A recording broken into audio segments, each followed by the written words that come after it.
This program is powered by उच्च सोचको निर्माण Sagarmatha cement जुनी जुनीलाई।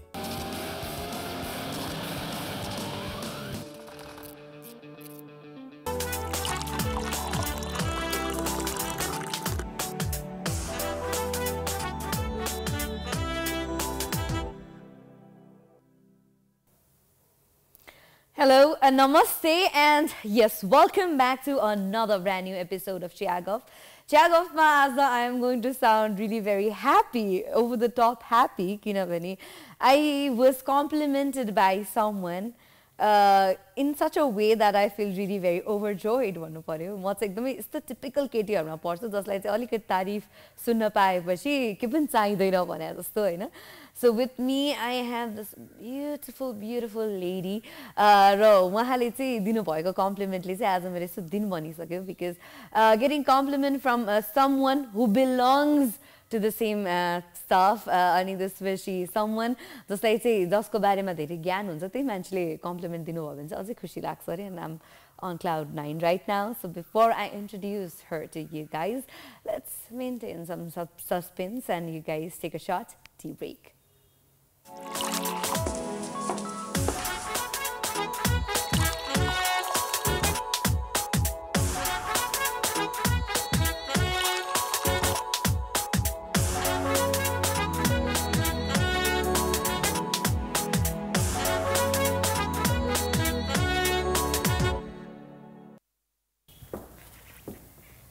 So with me, I have this gorgeous French lady right next to me, Alize. Welcome to the show. Thank you so much. Do you know why I just addressed you Alize? Because it was so hard for me to pronounce your surname, I know.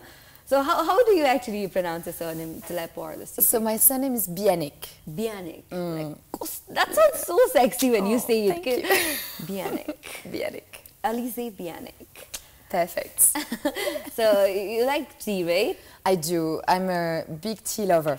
अघि उहाँले चाहिँ कार्यक्रम सुरु हुनु भन्दा अगाडि भन्दै हुनुहुन्थ्यो कि मलाई दुध भएको चिया चाहिँ साह्रै मिठो लाग्छ तर ब्ल्याक टीमा पनि I'm okay with it. So yeah, what's keeping you busy these days? केमा व्यस्त हुनुहुन्छ? How's life? How's everything?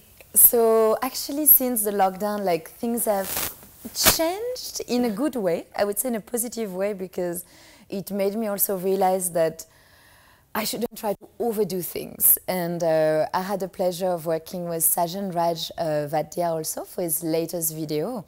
So we worked on it lately in 1 week with the shooting, releasing, rehearsal, and it was out on Valentine's Day. So that has been kind of the latest project that I've been working on. And right now I'm working on 2 new music videos from 2 other singers, also a TV show. So there's this new dance TV show is going to happen, and I will be one of the main judge. Wow. Yes, movie and plays, so a lot of things are coming up for 2022. So yeah, there's a lot I know you've got to share, but since you mentioned Rajan Daval's boy at the very beginning, let's start off with that. Talking about Rajan Daval's boy right now is the heartthrob of our country. Girls go gaga over him. He's loved by all. He's appreciated. And how was it working with him? And how did you land up with this project? How was it like? Could you please share that? So what happened is the director of this project right now is his name is Sharif Shrestha, and he's a good friend of mine. Actually, like, we've met many years ago, and he always had an interest in dance.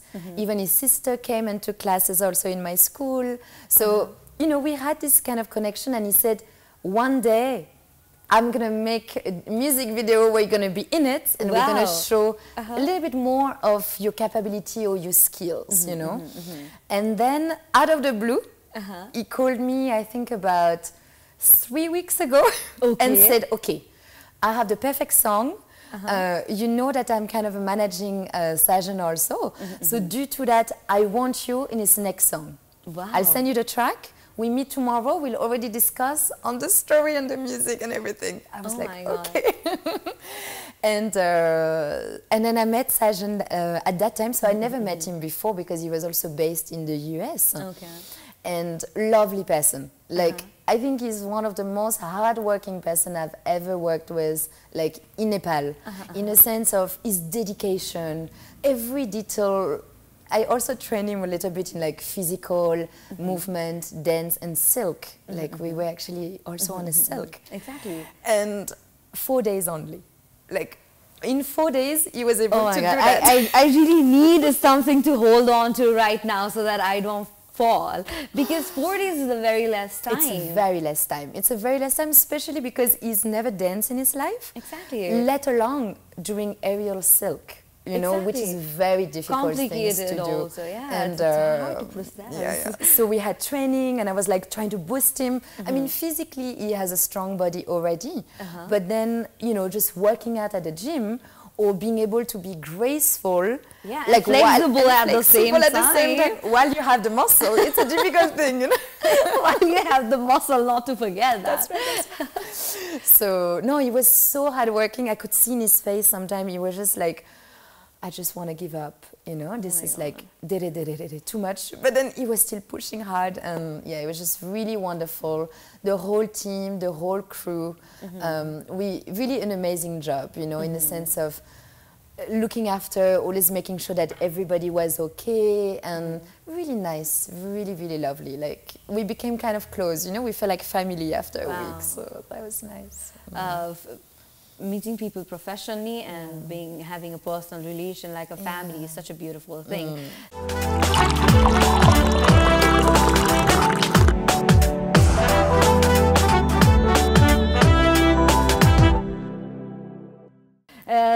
If you had to share your experience in terms of dancing, do you remember when was the first time you started like shaking your legs and you got into dancing and you figured out, okay, so dancing is my thing? So actually for me, I have a very unusual maybe life or roots. So what happened is, I guess since I was a baby, I was always dancing and acting. Like I used to do shows for my parents, for my family. I used to drag them. I'm sure sometimes they didn't like it, and I probably was not that good when I was young. I used to drag. But I used to like perform for them all the time. And then when I was 9.5, I actually did a summer workshop. And in that workshop back in France, there was one teacher from Paris Opera, which is one of the biggest ballet schools in the world. And the teacher said to my mom, "Your girl has potential. She should audition. If she doesn't audition this year, it will be too late, according to the age, you know." So my mom thought, you can try if you want to, but you probably won't get in because thousands of girls, thousands of boys would audition every year and they would only select 10. So without any experience, how could they pick me against somebody else who started at the age of 4? And so we kind of went, and it was a sense of like, oh, we'll go to Paris and also visit, you know. So it was kind of like little holiday daughter, mom at the same time. I did the audition, I got in. So then my mom was like, okay, I was not expecting that. And I said, because there were kids who've been trained for so long. That's and right. It hadn't been long that you've been training. Yeah, I only did it for 2 weeks. Exactly. Before I even auditioned. So I was like shocked and scared. I was petrified at the audition. I remember like just feeling the sweat, you know, when you are nervous and you feel the sweat dripping down your body. I could actually feel the drop, you know, because I was so scared.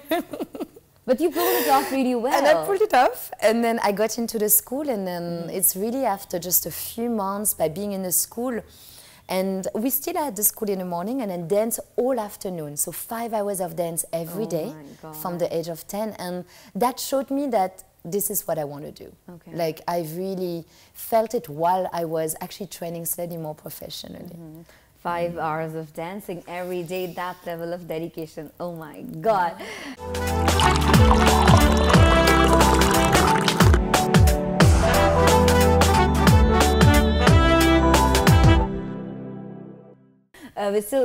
Let's just continue to that. You know? So it happened, you got selected, you got into the top 10, and how was it like? What happened after that? So after that, it just kind of everything happened one after another.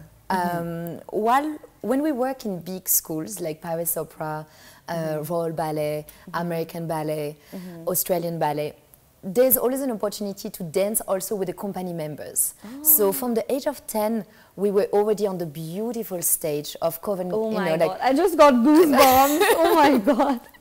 And all the theaters around the world, they are actually like a palace, you know, golden statues everywhere, amazing lighting, beautiful stage, beautiful set. So from that young age, it was like entering the stage, and I felt like I was in a dream, you know, that kind of sequence. And then from there, I got scholarship to then go to Germany. So then at the age of 12, I moved to Germany to also be part of the school, but also the dance company. So I was doing both. And then at the age of 14, I got a job in Spain. Oh my God. Please highlight that statement. At the age of 14, she got a job in Spain. Yeah. Okay. And as a young ballet dancer. So at that time, I was still doing my study because my mom said, even if you're really good at it, we need to have the study as a backup, like, you know, just in case anything happened, and also in a way of, you know, knowledge, to be able to have different knowledge. I shouldn't just focus on the dance and the art. But then in Spain, it was like the whole day. So we'd start early in the morning and we'll practice all day. We'll do performances everywhere, competition and shows. And from one of the competition, then I got a job with the Royal Ballet back in London. So then at the age of 15, then I moved to UK and then joined the Royal Ballet in Covent Garden, which they have some of the also most amazing dancers in the world. So that has been the whole journey also around Europe. It's kind of a little Europe tour from France. And the whole time my family stayed in France, so it also taught me a lot about, you know, myself and how I can live in different countries, you know, also get used to it, to, you know, different languages, different culture. Even so we are in Europe, still people are very different also, so it also taught me a lot. But you're absolutely blessed in this regard, if I had to mention that your family actually moved along with you. No, they stayed in France. Oh, I thought you just mentioned that. No, I traveled by myself. Oh, so that really... At the age of 15? No, at the age of 12, I had my own apartment. Oh my God, please. In Germany. Get me a glass of water is what I should be mentioning right now. At the age of 12. You had your own apartment. Oh my God, it's so hard to process for me, because at the age of 12, maybe I didn't even had decided what I would want to wear. Oh my God, this is way too complicated. So you started living on your own. Yes, right, that's right. That's way too early. It's very early, but we were also not aware about it, because in Paris, they had everything. So they had a boarding school. And we thought, because I was only 12, it would be the same in Germany. Oh we didn't expect that in Germany things would be a little different. And when I arrived, the director said, so welcome to the school and to the company, and this is the key to your apartment. And literally the face of my mom just dropped. Okay. You know, I was 12, so I was not really able to understand what it required. You know, what it required to do your own shopping, do your own cooking. On laundry. On laundry. You know, like everything. And so many times I just burned many food, which was really not tasty. I used to call my mom from Germany to France and be like, okay, so how do I cook this? So you used to cook for yourself when you were 12? I had to do everything.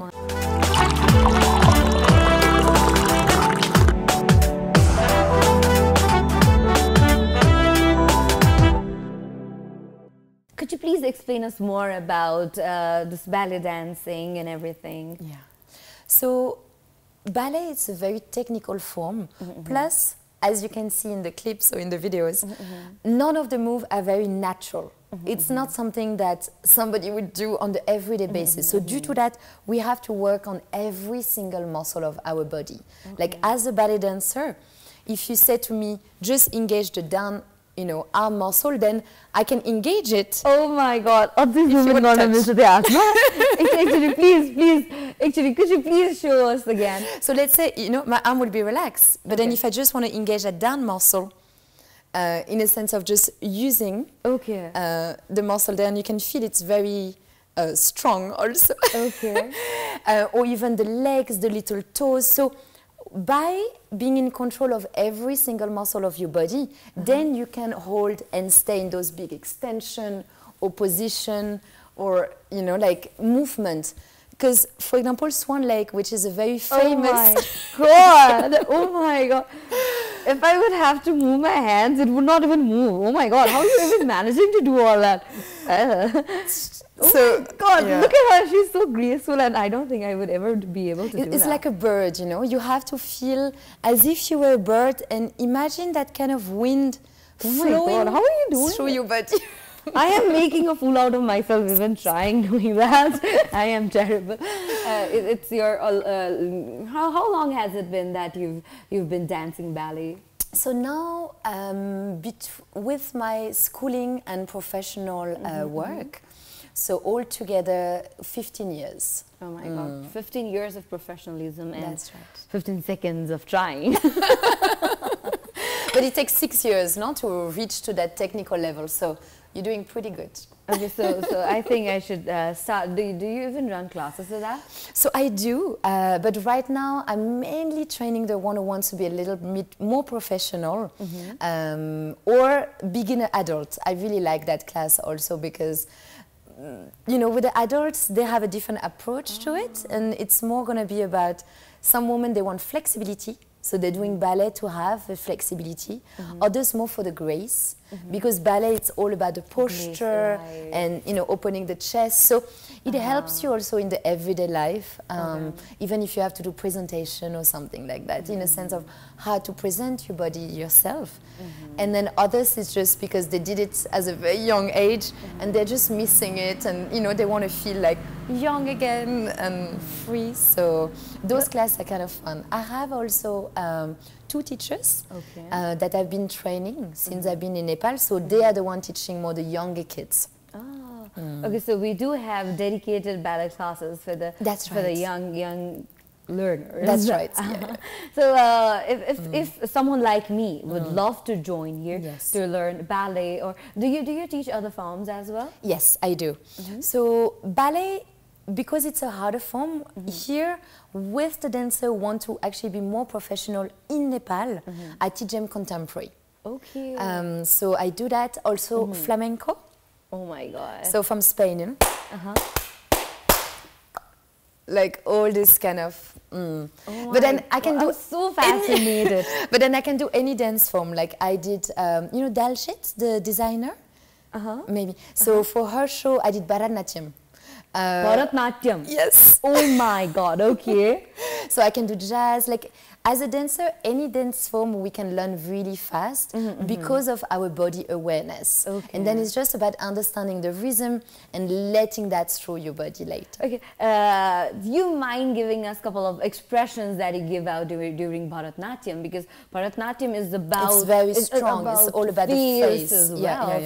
So, could you please, if you don't mind. No. If you're comfortable I mean, with it. I wouldn't say that I'm a big expert, but so for example...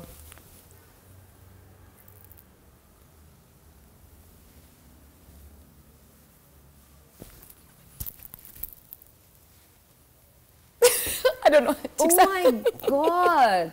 You look so good. You know that, right? I'm feeling very shy right now. You know? No. I'm actually fondled. I'm like, you know, because it's Asia. And no, it's okay. No, I don't want to disrespect. disrespect. Really pretty. I really loved it. I absolutely loved it. And as you mentioned as well, when you learn at least one form properly, it's quite easier, comparatively, quite easier for you to learn other more forms as well. That's right. That's right. Because it's just about, they say that ballet is the base of any dance form. Now, if you look at the position in ballet, this is the first position, this is the second position. Now, in Bharatnatyam, it's quite similar. Yeah, right. But it's just the hand posture is different. But then you just have the chest a little bit more out, ballet it's a little bit more in, just because it's more about that elegance, you know, with the tutu and everything. So just little different parts with the posture. Contemporary is going to be more about expressing maybe a feeling and a flow and getting into that way. Spanish is more about the power, again, the woman So it's really about that tension, you know, with slightly more harsh and harder with screams and things. Wow, but all of these forms are like so beautiful and pretty. As you being a dancer yourself, for you, what do you think dance is for you? If you would have to express your feelings through dance, if you had to put it in right words, what is dance to you? I mean, for me, I would say I probably wouldn't be that happy if I never knew that dance existed. For me, I think it's really part of me.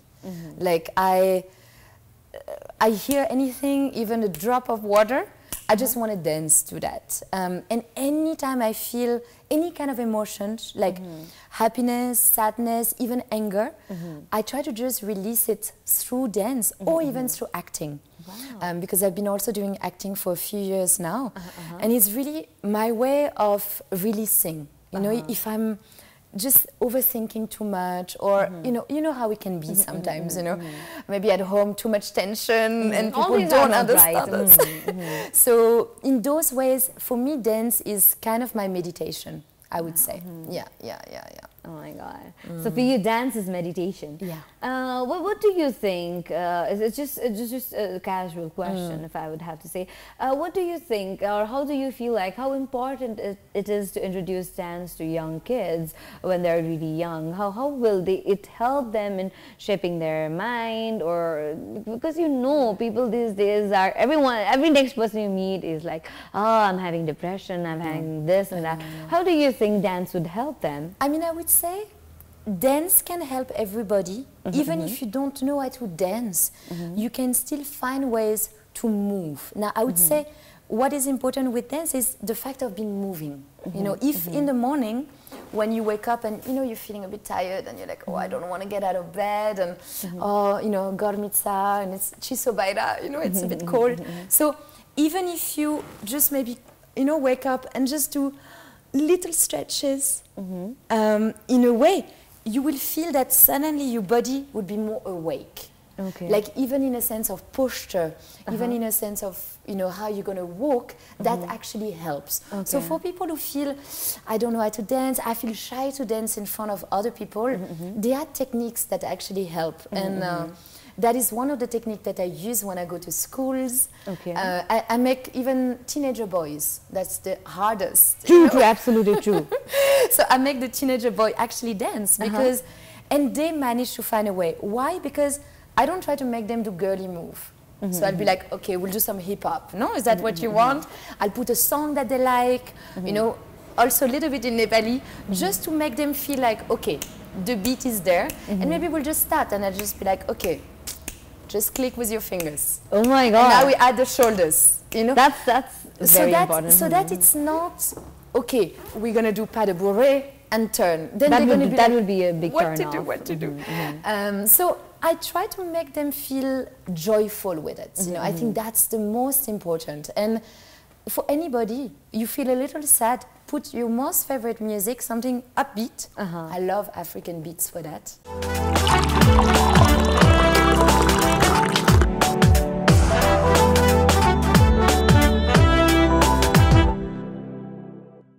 So yeah, during your days in London, you met Manisha Koirala, right? So That's right. So that's how Nepal happened. Could you please share us more about that? So while I came here, I was working mainly with orphan kids, and I was using the art therapy, so dancing, acting, and also painting, like art. I wouldn't say that I'm a really great artist, but just using it in a way of understanding the mental issues that each of the kids had to be able to kind of overcome, you know.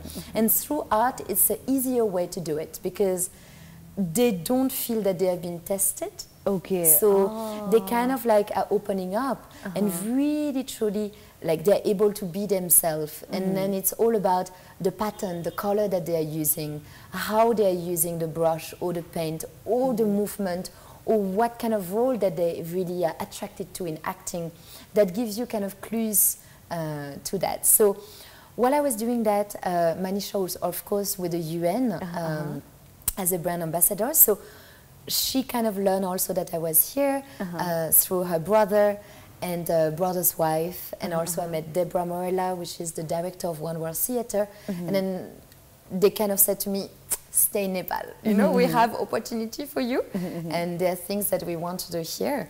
And so I started working with them on different production, mixing dance and theater. Why? Because I felt that with all the beautiful movie that we have in Nepal, there's always, people love the songs also in the movies, and the dance, and they like things that are a little bit vibrant also. I think to get out of the everyday life.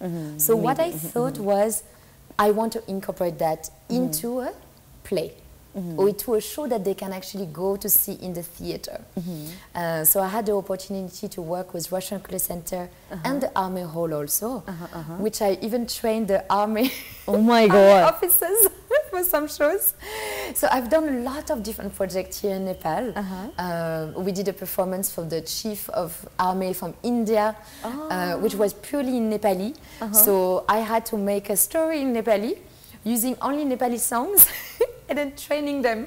So it was really interesting for me. You know, it really taught me a lot also about the Nepali culture and how I can incorporate that with the Western culture. So I didn't want it to just bring something that was only Western. You know, I felt I want the Nepalis to also be able to connect to it and feel this can be happening in my own country. It's just the way that I'm bringing the story or the characters or the inner thoughts in a more artistic way. So that was the challenge that I gave myself. So yeah, we are almost to the end of our today's episode, but I'm pretty sure you might have a lot to share with the people who are trying to learn ballet, or might be trying to reach out to people like you so that they could learn ballet or get inspired by you. Is there anything that you would love to share to those younger generations out there? So I would say right now we are quite lucky in Nepal because we have at least 3 places nowadays. One in Chakrapat, 2 in Lalitpur, where they're teaching proper ballet. Okay. And more people are interested in ballet. So that is also bringing kind of a nice environment. So we are trying to bring some point shoes also to teach them how to go on the tippy toes later on. And a lot of professional Nepali dancers are also interested in too. So if you have any interest, then you can contact Solis Performing Arts, which is the company which I'm working with. And yeah, they will be able to provide you with any dance form also, so not just ballet, but also other dance form, and then possibility to also perform, because that's what I feel. When you're learning something, being on stage, you will learn even more. First of all, it's going to push you to want to be more dedicated, and then the joy of being on stage is just incredible. That's what I would say. Nothing can beat that. It's like nicotine and heroin sort of thing. That's a different kind of drug when you get on stage.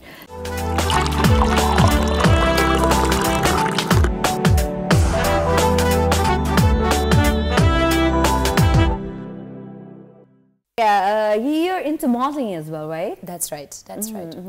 So yeah, could you please share us more about your projects and everything that you've done in regards of modeling? Yes. So the first kind of big project that I had was London Fashion Week.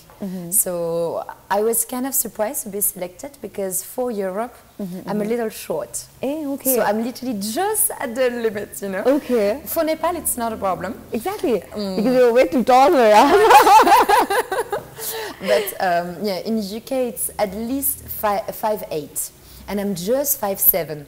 You know, at least 5'8". Yeah, oh my God! All right. So due to that, I was doing more like commercial modeling before, so more for like product and TVs and all. And then I got offered to also work for the London Fashion Week, Wow, which was just incredible. that's a dream come true for a lot of girls. Yeah. And then modeling is something that I always really enjoy. So even when I came to Nepal, I met first photographers because I wanted to have proper photo shoot for my shows, to promote the shows. And then from there, then I started also to get a job here in Nepal. So I've done some catalogs, calendar, and then I work for jewelries, for clothing. So different type of modeling. But it's just always fun. You know, I just really love it. And it's a different side of my work, but I feel the ballet background and the acting background helps me a lot also in modeling, to be able to try to bring a certain emotion or a certain feel into the photo. True. So if you would have to describe your life like right now, how has it been like? How has your life been like till date? So I would say I have maybe a sensitivity in a sense where life has made me travel, has made me do so many things, and I always try to really listen to my intuition and let kind of the flow of things, like trust life, you know. Even if I had projects sometimes that could be a little scary, I just say to myself, okay, do you think this is good for you or not? And then, okay, it seems to be fine, and let's go for it. And, you know, just try to flow with it, and that's how things have came, you know. I did a work somewhere, somebody saw me, and then they contacted me maybe a year later and said, oh, I got your contact from that day, I would really want to work with you now. And, you know, things just happen in that way, which has been very beautiful in Nepal, which it's really about the contact, but also the image that you give at the end. So after a shoot, you know, however you are, if the people feel like, okay, like she's giving me what I want, and you know, she's kind of professional. And one time, I remember in one day, that was just for clothes company during the lockdown. I had to wear, I think, 135 clothes in one day. God. Like 135. Shoot. Next, it was taking more time to change the clothes than to click the photo. Exactly, for 135 clothes. Oh my God, that must have been a hassle. So yeah, okay, let's go to a little fun side. Now, you're not that good in terms of speaking in Nepali, right? But since this is a Nepali shoot, if you would have to share something in Nepali, three sentences, like completely different, in different contexts, could you please share something in Nepali? Okay. Can I say, okay. Tapaiko kopal ekdam ramro. Oh, yeah. Thank you so much. Because I mainly use it with the shopkeepers, like, you know, for vegetable and taxis. So that's why it's limited, you know. Okay. But otherwise, it just, I'm not sure what I should it's completely say. fine. You don't need to be like correct, but you can give it a shot. Okay. Tapaiko din kasto bhayo? Ekdamai राम्रो भयो. One more. Now I'm getting really shy. I'm like, what should I say? It's amazing. Okay. Maybe Tapaiko Gore Kotao.